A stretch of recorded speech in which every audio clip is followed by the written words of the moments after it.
Good afternoon, everyone. I'm Beth Droppert, and I'm here to introduce Lisa Berry Blackstock for Taking Your Practice from Good to Great, Understanding the Nuances of Effective Interaction with Hospitals, Insurers, and their Employers.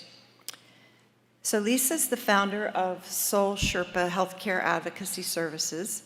The company was officially launched in 2008 in Los Angeles, California, after Lisa worked as an estate administrator for senior clients for 18 years. Lisa's traumatic journey through atypical trigeminal neuralgia, which causes painful electric shocks to the face, was corrected with major brain surgery in 2007.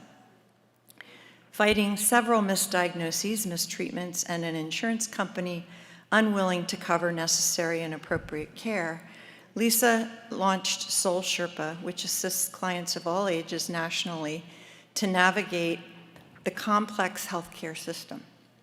Lisa is also a speaker, writer, mentor, and strategic partner.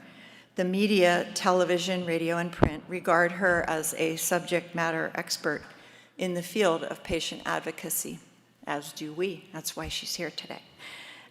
So let's welcome Lisa with a nice round of applause.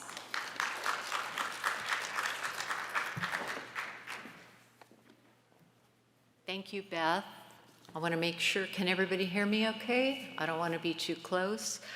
I just got an email from a friend in Los Angeles that I'd like to share because I think it's exciting. This is an excerpt from an article that appeared recently in the LA Times. I don't have any context of the writer or the title of the article, but it's a quote from Oprah Winfrey that I wanted to share with everybody. And it reads, but that experience with the thyroid, referring presumably to her thyroid, taught me that when you need multiple opinions and you need somebody advocating for you, I don't care who you are, I would never go into a hospital by myself. Even as a person of note with a name, I would never go into a hospital by myself. I would always have somebody go with me who's advocating for me. That's a hard, hard road to navigate by yourself, especially if you're ill. So thanks, Oprah, and hopefully word will get out more and more because, as we know, we've been working hard for a long time, but we still need to get the word out because there are a lot of us who don't know who we are and what we do. So I would like to extend my gratitude to the organizers of this conference for allowing me the opportunity to speak with you and share my experience. I think that Tricia and Terry and, of course, I'm blanking on Knack, Anne, thank you, deserve a great round of applause for organizing all the work behind this great conference. And thankfully, because of Health Advocate X, a lot of it is going to be taped, and so we'll be able to share this information with people who haven't had the opportunity to attend. But I, for one, post-COVID, am extremely glad to be in person with colleagues again. It feels like it's been a long, long time. So, to start, I have not added typical photographs to my slides for deliberate reason. And that is because after I endured my brain surgery in 2007 and was fortunate enough to recover 100%, it really made me re-examine my life and my focus, and I knew that while I always wanted to help people, prior to my brain surgery, I was working as an estate administrator for people who were all seniors, who all had health issues, loved working with them one-on-one. With their beneficiaries, it was not so much fun because there was always fights about money and assets, and I just really got tired of that. So I decided to take my experience that I went through with my own health crisis and launch what I did not know was patient advocacy at the time, and I didn't know that there was a movement, but it was my great fortune just to be in the right place at the right time. And I decided to segue into helping people with healthcare issues. The biggest issue that I was aware of because of my own experience with my nerve disorder, for those of you who don't know what trigeminal neuralgia is, it is an incredibly painful nerve disorder. Your trigeminal nerve is one of your cranial nerves at your brainstem. My left trigeminal nerve, which fed into my upper and lower jaw and my forehead, was being compressed by an artery that was pumping blood up to my brain. And with every compression, it wore away the myelin sheath of my nerve until there was nothing left protecting it. And every time the nerve was touched, it sent electrical shocks into the left side of my face, which felt like I was biting on fireworks, and it was agonizing. Trigeminal neuralgia is also known as the suicide disease because it's often not diagnosed properly, as was my case for several months, and the pain is just unbearable. Because I felt shock in my upper left jaw, I went to my dentist, who sent me to an endodontist, who promptly recommended a root canal. And I said, anything to get rid of this pain, just do it. The root canal was done. I was still having the pain. The endodontist told me, well, sometimes this happens. Nerve roots will fail in groups. So I've seen this before. So let's do a root canal on the tooth and back of the one that we just did. And when you're being shocked electrically in your face and do not know when that's going to happen, you're in a desperate situation. I had no advocate, never heard of an advocate. My mother was a registered nurse. She had no idea what I was describing.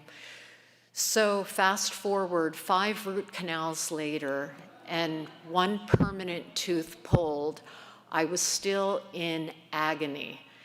And it was recommended to me by my endodontist that he had done everything that he could do.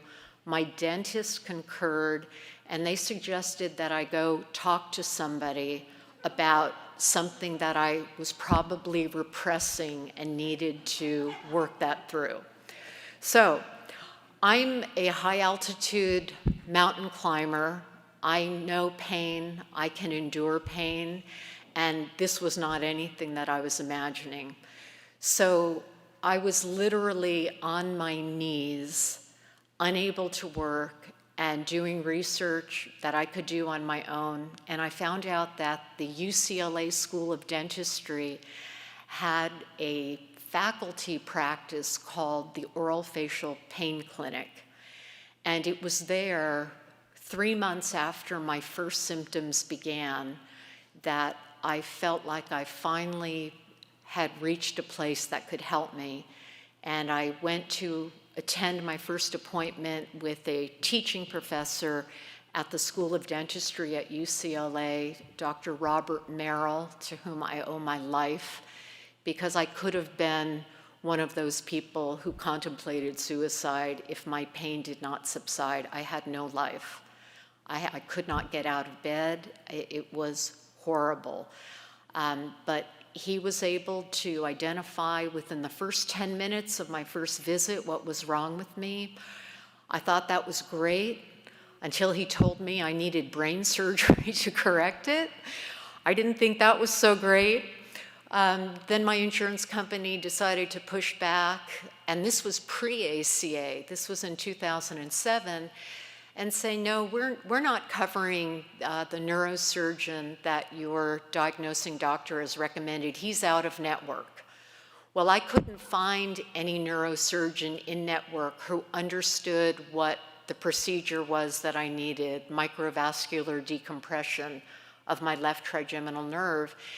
And I was in no condition to fight with my insurance company, so I just pulled the money out of my retirement account, and I said, if I live through this, I will fight with my insurance company. I had 6 months, 180 days. On day 159, I felt well enough to be able to put my appeal together. And I think that working as an estate attorney, being surrounded by attorneys for almost 2 decades, helped me learn how to formulate a logical, bulletproof argument. And my appeal was granted, and I received reimbursement for the tens of thousands of dollars that I had to pay to my neurosurgeon with interest.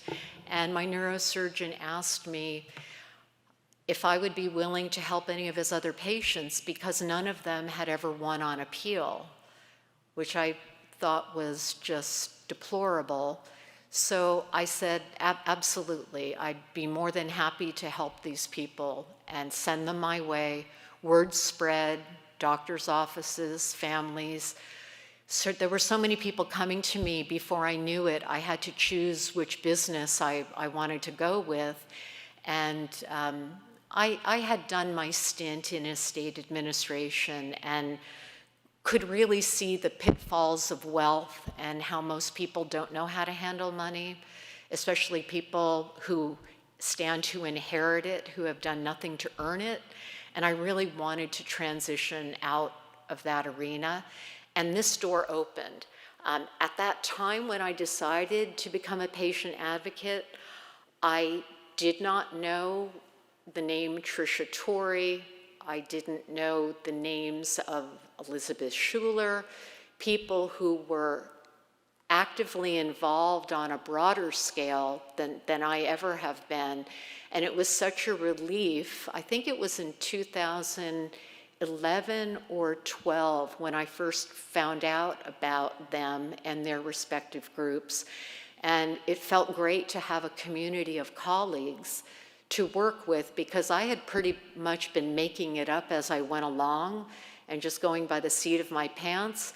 Some things worked, some things didn't, but it was okay, because my personal experience really made me so impassioned that nobody should have to go through what I went through, from a suffering, physical and emotional suffering point of view, clear abuse by a medical insurance company who I had paid a lot of premiums to over the years. And that was enough to launch me into the unknown.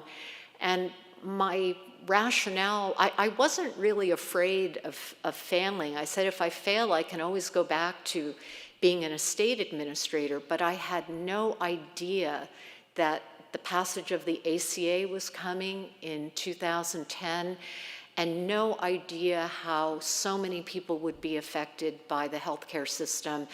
And as the years go by, it's very obvious to all of us that advocacy is needed more than ever.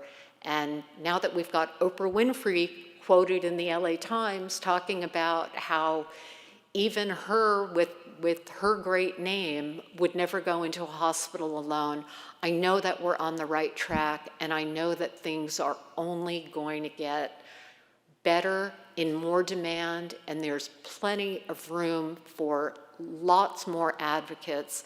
The idea that anybody would be competing or territorial is so foreign to me, because there are so many, literally millions of people in this country.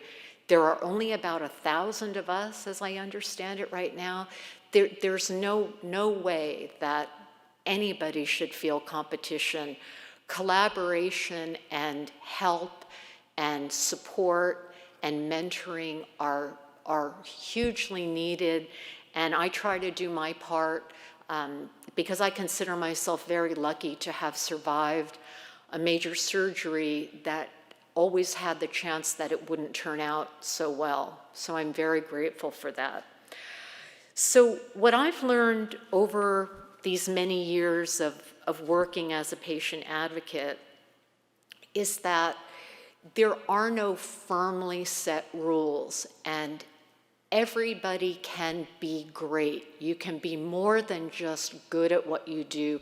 You can be great. You can be phenomenal because there is so much opportunity. Everybody has their own area of expertise, and I think that there are different types of practices that are all appropriate, provided people ask themselves, what is my passion? What am I good at? And where is it that I want to make a difference? And we all know that in healthcare, there are so many different arenas that what might be a successful, great practice for one person or one group can be completely different for another set. And it isn't for anybody to define what your greatness is or what your potential greatness is, because you can set that standard for yourself. Nobody can measure that. At least at this point, we don't have a national licensure. We really have a lot of room to work with. And I think that it's important to understand that with that tremendous potential comes tremendous responsibility, where we have to be sure that we are working within ethical and professional bounds. And I like to push the envelope because I think that things are definitely stacked against patients and patient advocates, but I think that it's very important to remember that we are professionals. We don't want to do anything that is going to tarnish that reputation or our field, because we all want to bring this up together. My goal is that we bring this profession up to the level of what top attorneys and accountants and financial advisors and strategic advisors to people in the highest offices in the land, how they're viewed, because I think that's how important our work is and that's how valuable it is.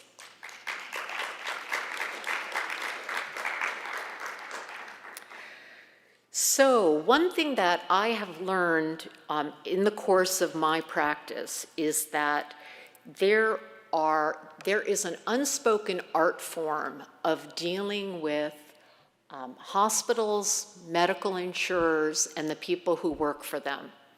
The people who we see are not the people who have set the procedure.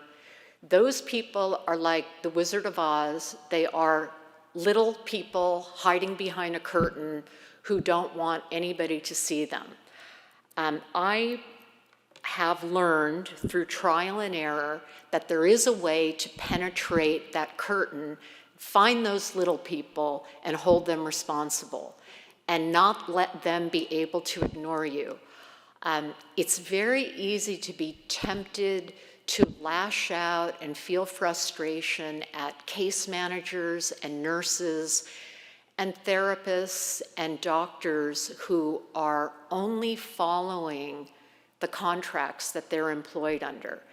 I do spend, sometimes I will maybe 3 or 4 times a year accept a patient accompaniment contract where I'm in a hospital with a client and I don't leave.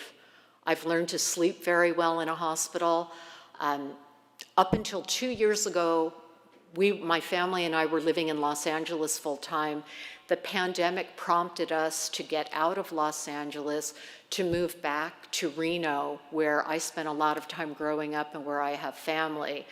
And in Los Angeles, you don't want to get on the road and hope that you make it to the hospital at 7 in the morning. And so I just learned to sleep at the hospital, and there are some very nice hospitals there that have invested a lot in amenities, and they make it pretty comfortable to stay there, and I never have to worry about a doctor walking in at 6:45 or 7 a.m. and being stuck in traffic.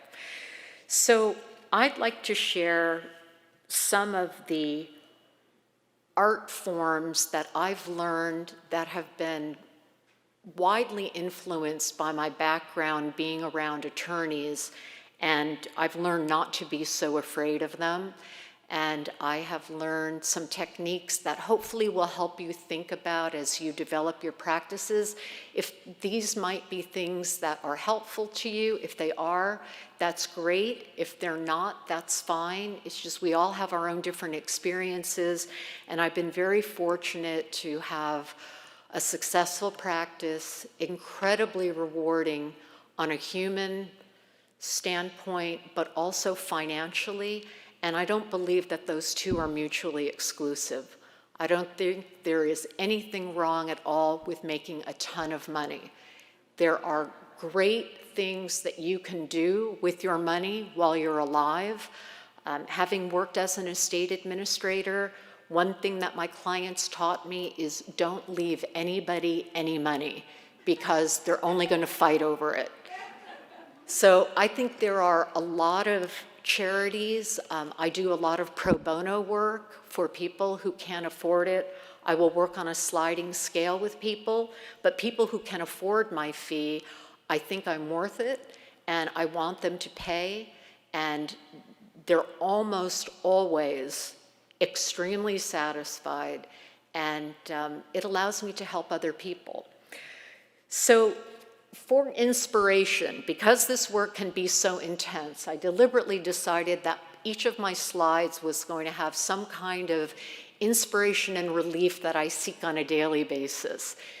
This is a photo of Lake Tahoe, which I am very fortunate to live only an hour away from. For those of you who have never been there, it is a magnificent, beautiful, peaceful, restorative place.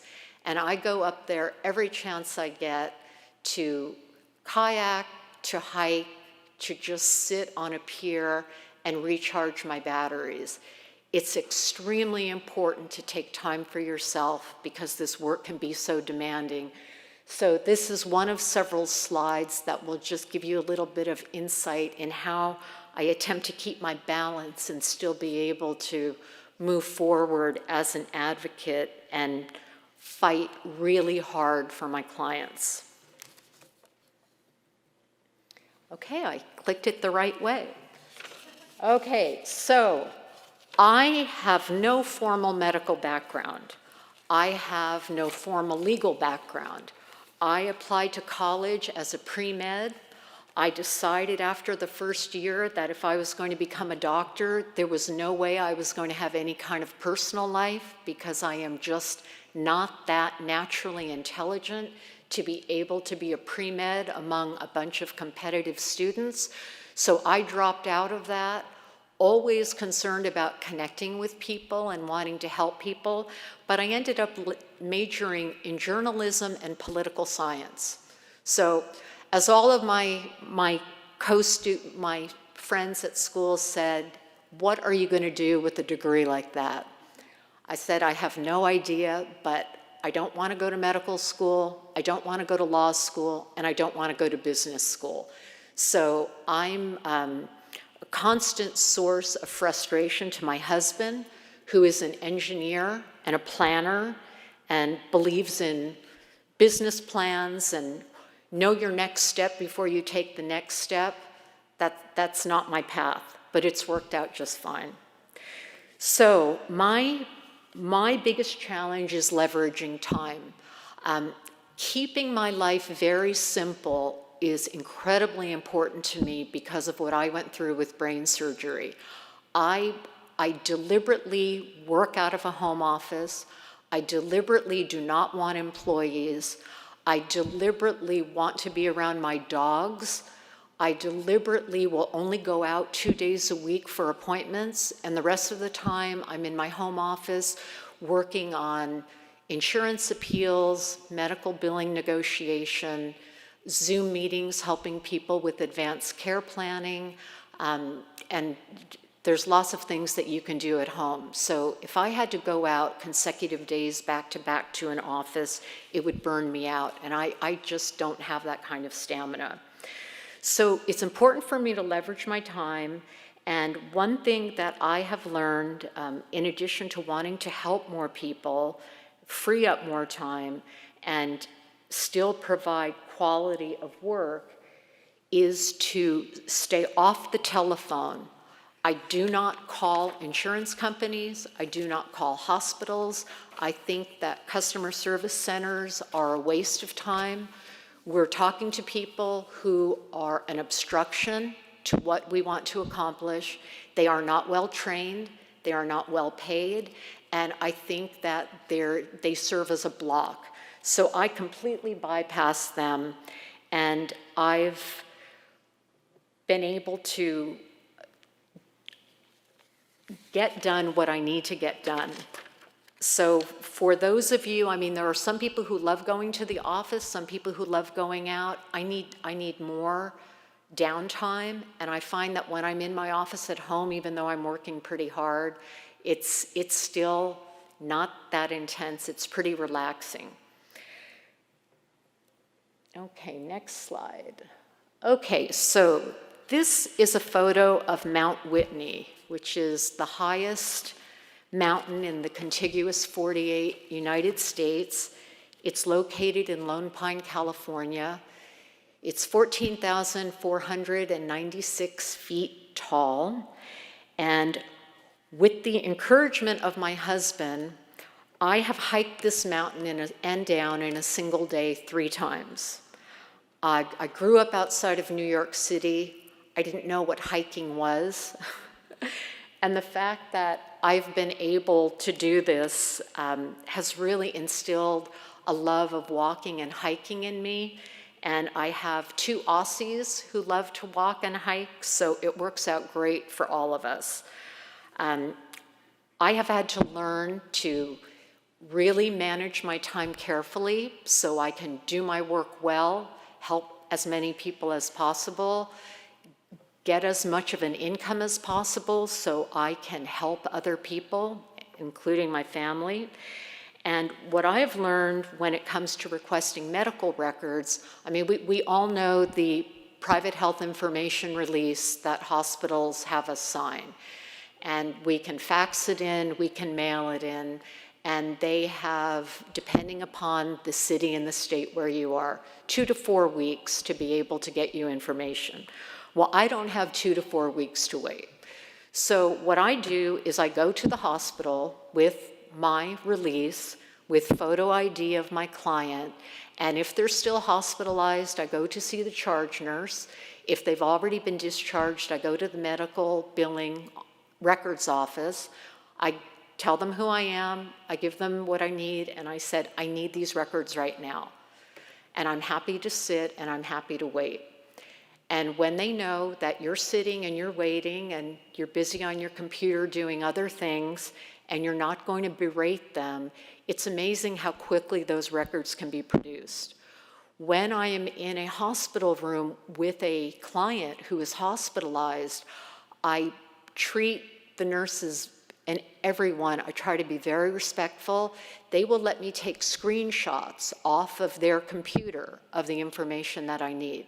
So if you're ever in a jam and you need records and you can't wait 2 or 4 weeks, that's just a suggestion that I share with you because it's been very effective for me.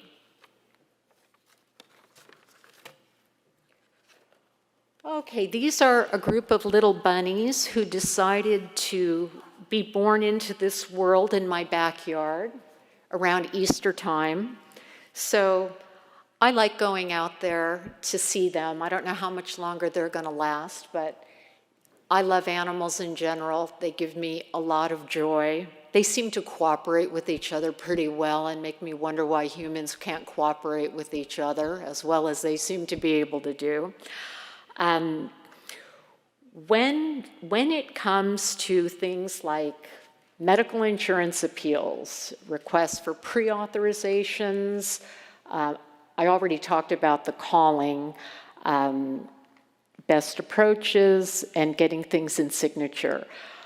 I have decided, we all know there's a procedure that's set in place. You know, there's appeal level 1, appeal level number 2, external appeal. This is how you request a pre-authorization. Well, I've learned from attorneys that you can question everything And just because that's the way that it's set doesn't mean that's the way you have to follow it. So what I've decided to do in all of these areas is not call anyone, but find out who the head of the food chain is at a provider or a healthcare company, whether it's an attorney or chief financial officer, chief executive officer, president. Send them a letter, send it overnight FedEx with signature confirmation receipt. Tell them what it is that I believe is fair on behalf of my client, and just cut to the chase. And say, my client does not have the time to go through your procedures, so alternately, I am proposing this procedure. And I have learned from very good attorneys that if you can make a good argument, you don't have to be an attorney to do this. You have to just be able to think things through. If you can make a valid argument and back that up in writing, and being able to write well is helpful. I never write something, is this still on? Okay, I never write something and send it out. I will always let it sit for a day and edit it. But I have had so much success bypassing the procedure that's been set up by the other side, which I believe is meant to wear us out. And sometimes they do a very good job wearing us out. But if you can just go straight to what I call the head of the snake, that's where you're going to get somebody who has the authority to be able to make a decision, bypass standard operating procedure, and it's not a big deal. I mean, the first time I tried it, I thought, well, if it doesn't work, then I'll just go back to the standard procedure. But I was kind of surprised and really pleased on behalf of my clients that it did work. And what I found was it really saved me and my clients a lot of time. It helped me do things for them more quickly. I was able to resolve a case more quickly, get on to the next person. And my personal definition of scalability, since I've just been too tormented by people who build big and have big estates to manage, I don't want a big octopus to have to manage. I want quality of life, going one day, literally overnight, to being completely healthy and realizing you have to have major brain surgery will make you realize that you have no guarantees that your 2-year or 5-year or 10-year plan is going to hold any weight if life intervenes and something else happens.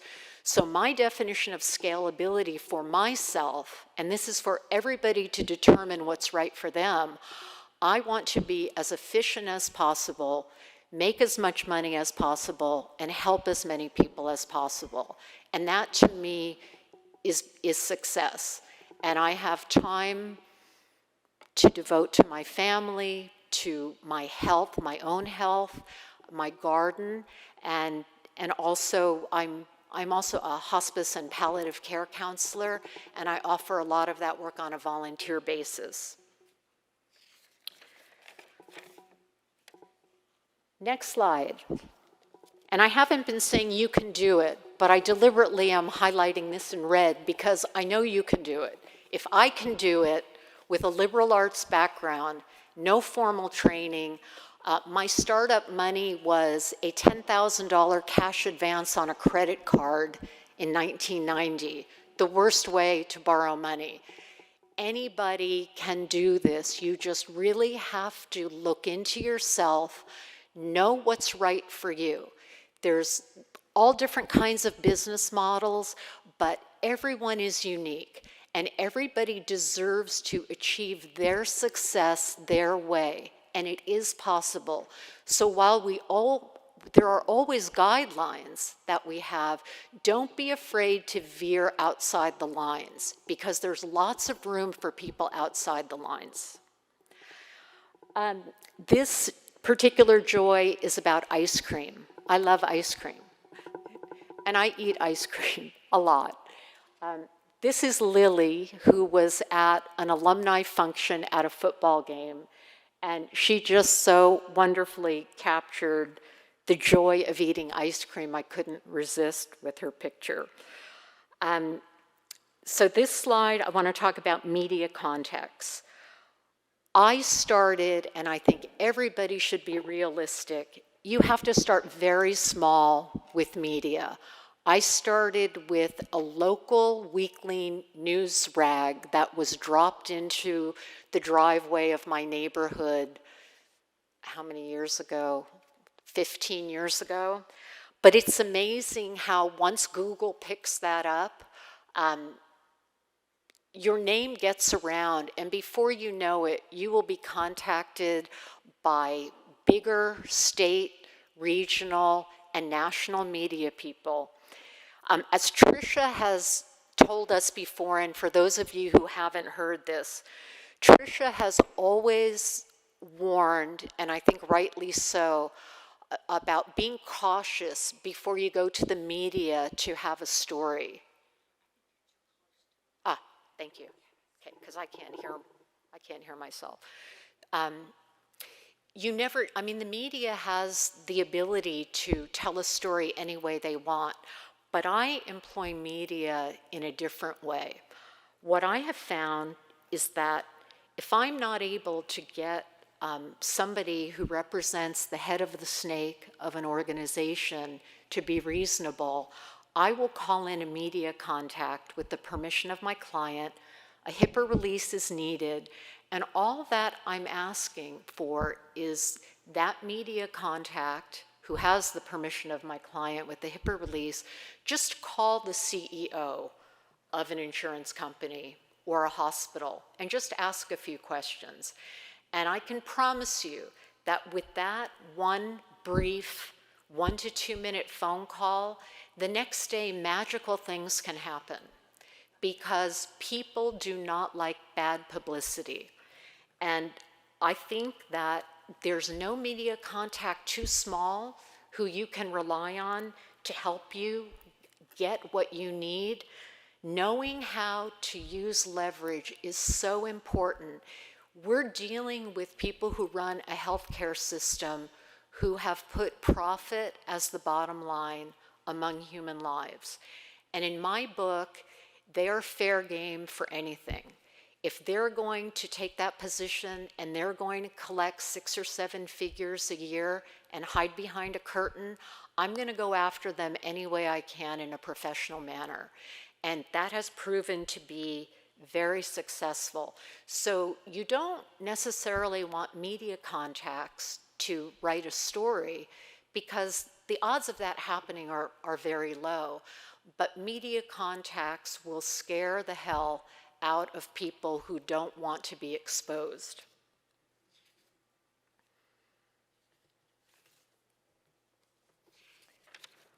Okay, this is a picture of my late friend and client, Henry, who in this picture was 102 years old, recovering from a stroke that he had at 99. His family told him, Henry, you've lived your life, give it up. And he said, I'm not ready to. And his family said, well, you know what? You're out of money. You're going to stay in this skilled nursing facility, and that's just the way it is. Henry called me the next day after spending one night in a skilled nursing facility and said, Lisa, if you don't take me out of here, I promise you I am going to die, and I do not want to die. So I called Henry's daughter. I told her what was going on. She said, look, he's 99 years old. He's had a stroke. You can do whatever you want. He doesn't have any money. I can't help him. So I signed Henry out against medical advice and brought him home with me. And my husband said, honey, how long is Henry going to be with us? And I said, Bob, he's 99 years old. Well, Henry lived to be 104 and a half. And my husband made me promise that I would never, ever ever, under any circumstances, bring anybody home again. So I promised him I wouldn't. But Henry is incredibly inspiring. For those of you who may have seen my website, he offered a video under my success stories page. It's called Henry the Great. He was an amazing, amazing person, and he is the reason why nobody but the patient has the right to say when it's time to die and when it's time to give up. Henry's quality of life was better after 2 years of physical therapy than it was before he had his stroke. So that's the picture. To the text, which is the more substantive issue, I just want to share what my experience has been with billing with clients. And I'm aware of the pros and cons of this discussion. For a long time, I utilized hourly billing. And it was getting to the point where it was taking me 2 business days every month to send out bills. And I just did not have the time, and I hated it because it was so tedious and it was so boring. And I decided, again, what happened if it didn't work? I could always go back to what had worked before. I decided, because patient advocacy is still not that well known, people don't realize how valuable we are until after we help them. I made a decision that I was not going to charge for expenses or mileage or time, and I was going to issue flat fee proposals that were very specific in nature, that covered a commencement date, an end date for a flat fee, exactly what I would be covering during that time. The fee was due before the engagement would begin. If I failed in any way, I would refund my client half of the fee that they paid me, and I didn't have to worry about billing anymore. The overwhelming response was so tremendously wonderful to this, because people in the midst of a healthcare crisis do not want to wait for another bill coming in the mail. And it does take practice and it takes time, but you can, with practice, estimate what you're going to do, how long it's going to take. My scopes of services tend to be very short-term in nature, anywhere between 1 week and 1 month. If people want the option of being able to renew another scope of service, they can, but they're not required to, which they love. They feel like they're not getting hooks into them.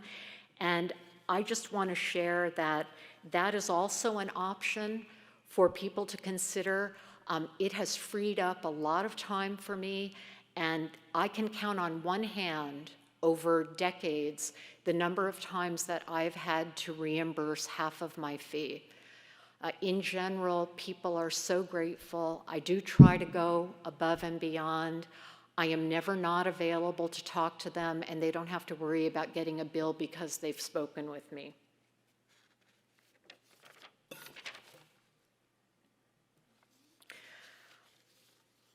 Okay, this little picture is about connection, which is extremely important to me.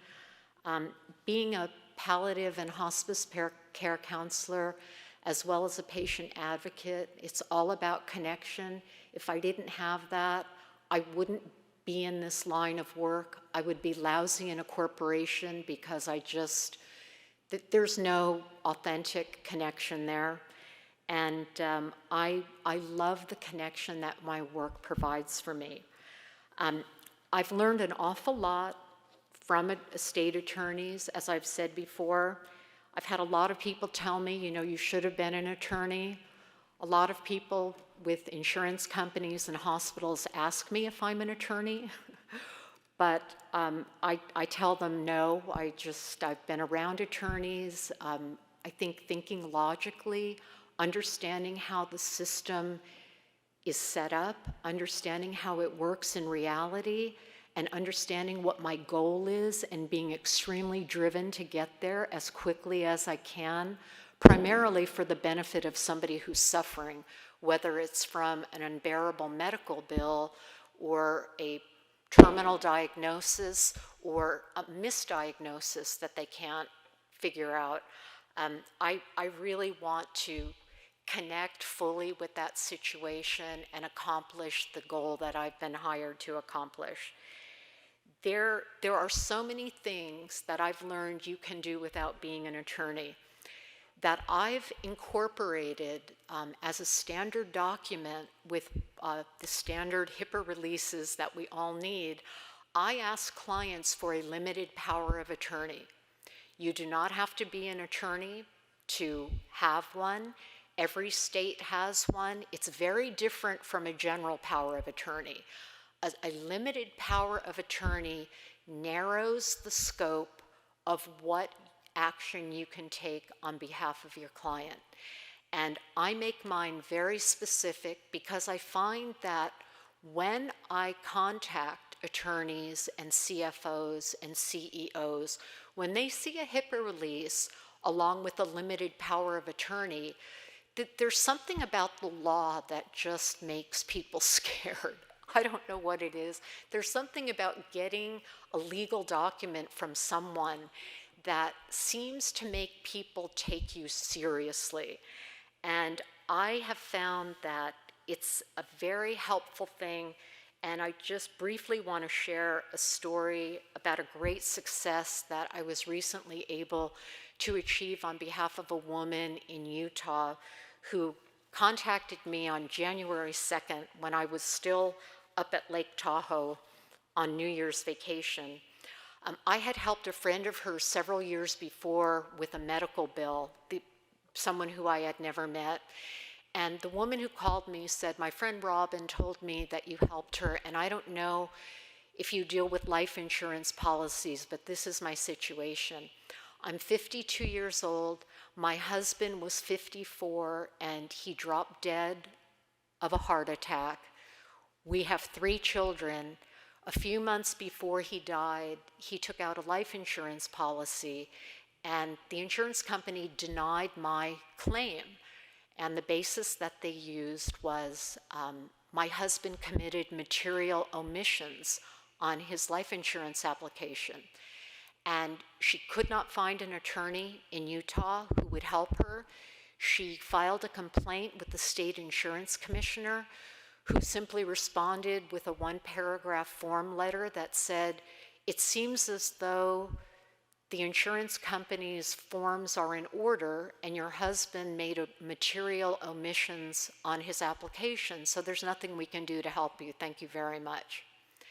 So I asked the woman to send me a copy of the application, all of the medical records that she had, and the autopsy report. And it was very easy for me to identify that the logic or illogic that was used in denying the claim. And the bottom line is, insurers don't want to pay. They don't want to pay whether they're medical insurers or life insurance companies or auto insurance. They generally don't want to pay because they're in business to make money. So I looked at the documents, and one of the questions on the application was, "Have you ever experienced heart palpitations?" And the man answered no. And when his medical records were requested, it was revealed that when he had had his previous physical, they picked up PVCs, premature ventricular contractions. PVCs and heart palpitations are not the same thing. You don't need to be a doctor to know that. I learned that on Google. I didn't know it off the top of my head. So I called this woman and I said, I really think that you have a legitimate case, and if you're willing to sign a HIPAA release and a limited power of attorney, I'm very happy to send a letter to the general counsel of this insurance company, and if that doesn't work, then we can go the media route, and I'll have a national healthcare journalist call the attorney." And she said, "Look, I'm desperate. I've got 3 kids. 2 of them are in college. I don't know what to do. I'm 52 years old. I'm a widow. Whatever you think you can do to help me." And so it was a very hefty 6-figure policy. And I knew what she had to gain, and I believed that if I did my job properly, I deserved to gain appropriately too. And I had no trouble quoting her a mid-4-figure range for reviewing the documents and sending a very detailed 3-page letter to the attorney. It took me one night to do. I mean, the hourly rate would just blow your mind if you translated it into an hourly rate. But I did promise her in writing that I would refund half of her fee if I was unsuccessful. And I did explain my logic to her, and she said, you know what, go for it. If I end up getting this payment, and it's going to be a drop in the bucket. So I sent the letter, FedEx, signature confirmation guarantee. There's no way they could deny they didn't get it. And didn't hear anything, followed up with the state insurance commissioner, had to kind of shake him off of his bureaucratic seat to do some work. And he reached out to the insurance company, and I got a letter about a week later saying, we've decided to reverse our denial. We're going to pay the claim, and we'll also pay the beneficiary interest from the time the claim was denied, which more than paid for my fee. So I had never been approached before about life insurance claim, but it's just an example to me, and I think to all of us, of how many different ways we can help people under the umbrella of advocacy, sticking to what we're good at, and if we're not good at it, know our colleagues who are and help each other and refer each other. I've collaborated with some people in this room where we've both worked on the same case because we had different areas of expertise. So I think the idea of people, protecting their territory is absurd. It's not logical. It's not helpful to the profession. We can all benefit from each other. And I encourage everybody to really take that to heart. So this concludes my presentation. I think that everybody can be great at what they're good at. And I'm a perfect example of somebody who doesn't need a formal education, formal training, the desire in your heart, and that burning ache to want to right what is wrong with the system will take this profession and help a lot of people and make us feel like we have a real significant purpose during our lifetime. So I encourage all of you to be the best you can be. You're not going to know immediately how all this fits together. This has been a process that has taken time to unfold for me. But if it can happen to me, believe me, it can happen to you. Thank you.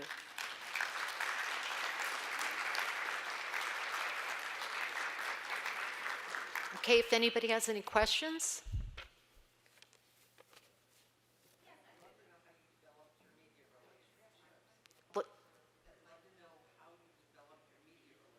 Okay, Sandy asked me, how did I develop my media relationships? Very accidentally. I'm telling you, I am the perfect accidental advocate. Search engines are unbelievable things. I know Tricia has taught this, and it is true. You get in one little publication. Journalists, I got another call on January 2nd when I thought I'd have a New Year's weekend from a reporter in Florida who was doing an interview on hospitals and COVID hospitalizations. I said, how did you find me? I said, it's the day after New Year's and I'm on the West Coast. And he said, well, Google search engines are a wonderful thing. Start small, start with the low-hanging fruit, and you will become part of a search engine and people will find you.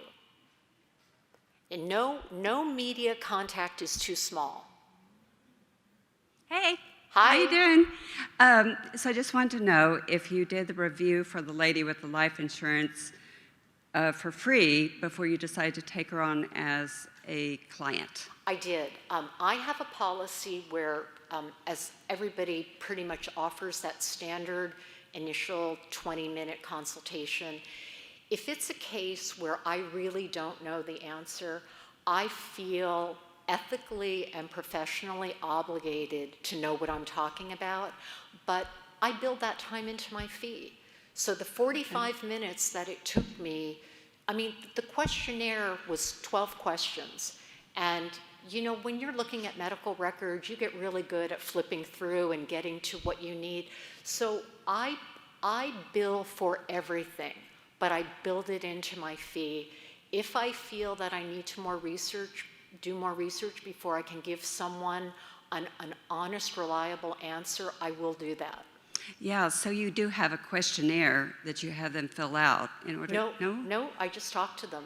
Okay, yeah, because I've been basically charging a review fee to look over things and then telling them if I help them or not, and then if they go forward, then quoting them that fee. But you're just building it into the, if I can, so basically you're doing for free, because if you don't help them, then you just say, that's it. Right, and I have to say that maybe 8 out of 10 times I'm able to help them before I refer them to somebody else. And I just consider that part of the cost of doing business. You know, you're not going to be making money every single second. My intention is the most important thing. And if I believe that my intention is right, which is what Sherpas believe, incidentally, that everything is based, every outcome is based upon intention. And I just think, you know, not everything is going to make money, but I mean, I learn things when I review things that I think I'm not the best person for, but that's just what I do. And I'm not saying that your approach is wrong. I just know that working things into a flat fee, I'm more than compensated. But in this case, you know, for the fee, I was able to help 2 pro bono clients and still make a profit. Can you give some insight on how you would handle a situation where a hospital has a policy where they don't release medical records until 30 days after discharge? Yeah, that's all of now. What the policy now is, you know, oh, sorry, the records aren't available until discharge. You know, sorry. I'm very polite. I go to the charge nurse and I tell her exactly what I need. I have the documentation. It's the medical records office that has 30 days, not the nurse treating your patient. The records are right there. They have no legitimate reason to deny you access. And I very nicely tell them that. It's the medical records office. It's a big distinction. And when I explain to them, look, this is the situation. I'm trying to help expedite this discharge, which they all love to hear. But I need this information, and I can't come up with a reasonable, safe recommendation for the family until I have this. So the choices are, if you make me wait, I'm going to appeal the discharge, and I'm going to keep appealing it until I need this information to help someone, and I am going to help you by default, and I've never had a problem. Thank you.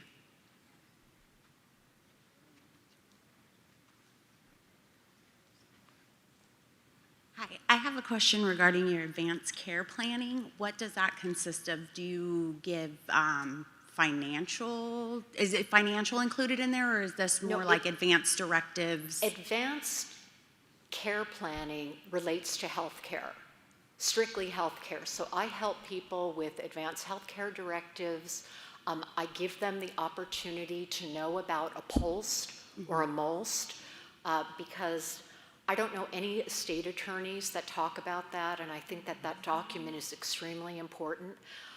So with this, I help people put together, make sure that they've got a list of their medications, make sure that whoever their agent or proxy is has a copy, that they know their wishes. But I can tell you that most people come to me without those things. And I tell them, just as the estate attorney who spoke this morning, it's unbelievable how many people don't think that anything bad is ever going to happen to them, or they're just going to, they're not going to live